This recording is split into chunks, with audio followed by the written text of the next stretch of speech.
from last night. LeBron James given a flagrant 1 for this contact with Joel Embiid. Now, after the game, Embiid said LeBron should have been ejected. Is that BS or real talk? Our guys will weigh in on that. First, though, when you score 47 points in an NBA game, it is supposed to be a good night. But good nights have been hard to come by for Bradley Beal or the Wizards these days, and last night was no exception. Yes, Beal scored 47, including 6 three-pointers to go along with 6 assists and 4 steals. But the Pelicans' Zion Williamson and Brandon Ingram each dropped 32 themselves to hand the Wizards yet another loss. Washington now has the worst record in the NBA, and there are a lot of reasons for that. The franchise has been more wrecked by COVID issues than any other team. Starting center Thomas Bryant suffering a devastating season-ending torn ACL, and trading John Wall for Russell Westbrook has not, at least so far, paid off. But the bottom line result is that Beal, the NBA's leading scorer right now, keeps turning in spectacular performances, and the Wizards have not been able to turn that into any momentum. Here is what Beal has done in the team's last 6 games, and look at the win-loss column next to each effort. Now you can zoom out to the past 2 years overall. Washington has lost all 10 of the last 10 games in which Beal has scored 40 or more. That's the worst such streak ever in the entire 75-year history of the NBA. So it's probably not a surprise that toward the end of last night's game, the cameras caught Beal looking pretty fed up. He would later say he was just upset about this particular loss. He added he wants to be more careful about his body language. But then his wife tweeted this, quote, "sick of it," fueling speculation all over again that Beal might indeed be exasperated enough by the whole situation to ask for a trade. So what is Brad really thinking? Here was the man himself after the game. We have to be better defensively, accepting those challenges, stop turning the ball over, getting our guys back healthy. So it's a lot for us to do in order for us to really turn this thing around. But our confidence is still high, like you said. We can't have the mindset of being 3-11. So come Friday, we got another tough. In a quick second, are you frustrated? Is the sky blue? My man. So Beal is frustrated, but as you can see there, still sounds pretty committed to trying to make this work. And I know our first guest today, Scott Brooks, just as frustrated by all those numbers I read off as Brad is, and also frustrated by the fact that forget any regular practices, Scott, you have barely been able to get your team in one place so far this season. So welcome in. We really appreciate you being with us today. And I just want to start there to give some perspective to why it has been so hard to win basketball games of late. You guys went through a stretch of 6 postponed games due to COVID. But even before or after that, you and I talked about a week ago, it's been hard to even know who's going to be on the roster day to day, right? I agree with you, Rachel. Thanks for having me. Yeah, and the sky is blue. We're all frustrated. And I know Brad. Brad is a winning basketball player. He's been as competitive as any guy I've ever coached or even played with. And he's frustrated like we all are. And all family members are, all of our families. We're invested in this. And it's been tough. These are things that we cannot control. And it all started basically with that Miami game. That morning, Russell Westbrook was going to be out with a quad injury.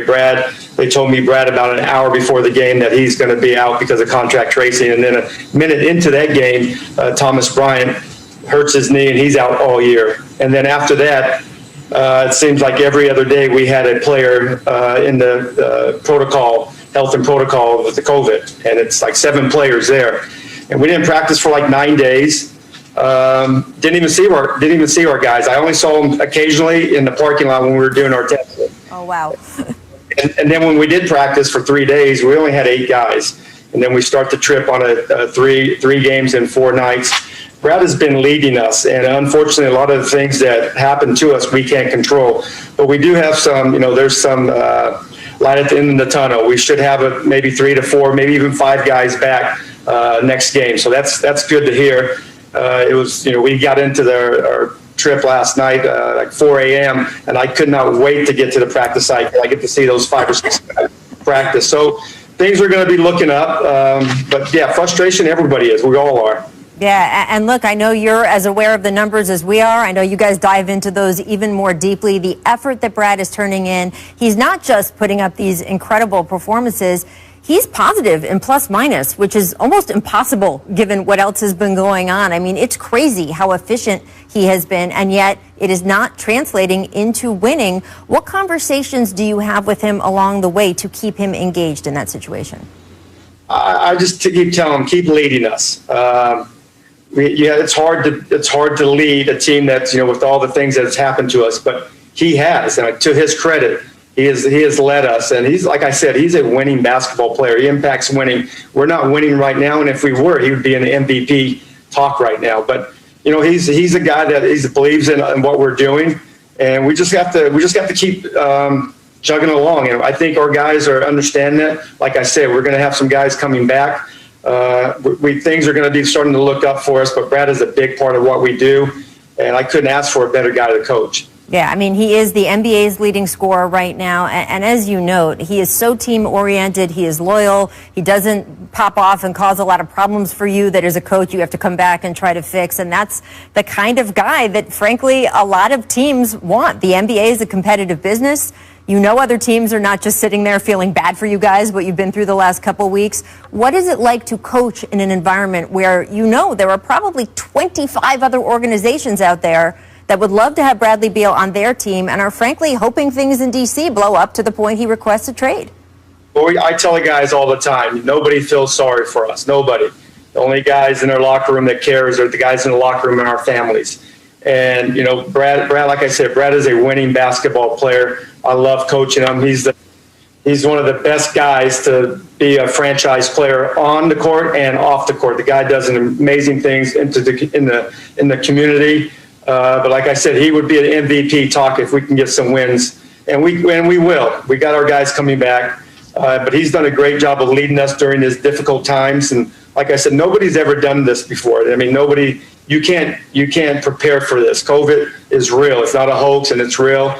I'm just glad all of our guys are coming back healthy, and then we're ready. The next couple of games, I think we should have a nice little rhythm. We're going to have 15 games in February to make up some of these games that we've missed. But Brad is a winner, and I can't never say that enough. But I enjoy coaching him. He's like the perfect guy for a franchise to lead a franchise. Absolutely. Well, as you say, no one's ever been through this kind of situation before. Who knew, Scott, that you'd get to a hotel at 4 a.m. and all you would want to do was just go to a practice court? But that is the situation we have found ourselves in. Thank you so much for stopping by today. We really appreciate it, and best of luck in this next stretch. I appreciate it. Thanks for having me. Thank you. All right, guys, so that is really the Washington perspective on things, but I do want to get to the larger league perspective and also what's going on going forward with Bradley Beal. How long can this situation hold? So we're going to bring in now our senior NBA insider. We're fortunate to have Adrian Wojnarowski with us today, too. So, Woj, what can you tell us from the Bradley Beal side of things? Well, Rach, I talked to Mark Bartelstein of Priority Sports. He's Bradley Beal's agent yesterday evening, and he told me that right now Bradley's focus and his focus with the Wizards is just on trying to get this season turned around and trying to get this team on track. And I think Beal, when he signed that extension, adding on a couple years onto his deal. Remember, he's under contract next season, 21-22, has a player option for 22-23. He knew that there was going to be a period here that they needed to see growth, and that he wanted to see, I think, where the Wizards could go as an organization. John Wall was coming back. Obviously they brought in Rui Hachimura. Thomas Bryant, that was a significant injury, losing him for the season. This isn't the team they imagined going into this year. But the one thing about Beal, and I think the relationship he's had with that organization, is he's not impetuous typically with what's going on, and he has been extremely loyal there. I think people were surprised when he decided to do that extension, given where the team was. Now, the trade deadline is March 25th, and so that's less than 2 months away right now. And there's been no indication, and you talk to other teams who are all over the league monitoring the Beal situation closely and looking for any inkling to think that he might be coming available. And teams typically will know before anybody else does. Before we even report it, they will know that there's an opening there, and none of them sense that now. And so I think for Beal, listen, things change, but right now, trying to get this team back on track. But there's no question, I think his future, certainly his long-term future, Rach, is very uncertain there. And I think even once we get to the trade deadline, if he starts to think about what is my future here, is that something you want to address at the trade deadline in the middle of a pandemic? Or do you want to address it perhaps in the off season when you can see a broader landscape of what the league looks like, what the future of the Wizards look like? And I think those are all things that Beal and Mark Bartelstein are going to have to weigh together. I love that behind-the-scenes insight, because I think fans sometimes think, oh, we're stirring stuff up or asking these questions. We start talking about stuff after the teams start talking about stuff, and it is one of the number one topics of conversation, right, among other front offices, is what is going to happen with Bradley Beal, because he could be such a game changer to the balance of the league. That's how big a deal this is as a part on a team that already thinks it might be headed for championship contention. Woj, what are the teams that are having those discussions most intensely and just waiting for something to change in the Beal-Wizards dynamic? Well, there's not a team in the league who wouldn't love to find a way to add Bradley Beal. And even look back to the James Harden talks. I'm not sure every organization felt they were equipped, they were a fit for James Harden. No one denied his talent. But would James Harden want to stay here? Would he fit in with the guys we have? Are there the relationships there that might be needed going in to make it work?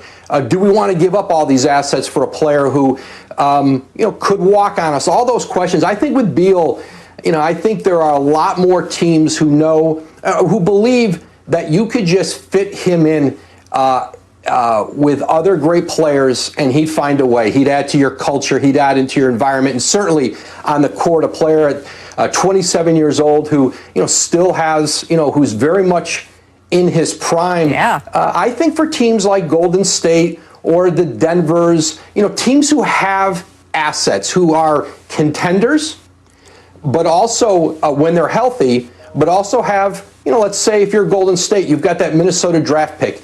If you're Denver, you've got a great young player in Michael Porter Jr. You got an all-star in Jamal Murray in the backcourt. Now, I'm not saying they would do it, but you look at those teams and say they'd have enough to get in the conversation, and that's going to be the decision for teams all over the league. Of course, the Lakers and Clippers would love to be able to get involved in that, but do they have the draft picks? Do they have the young players it would take that would top a package from some other teams?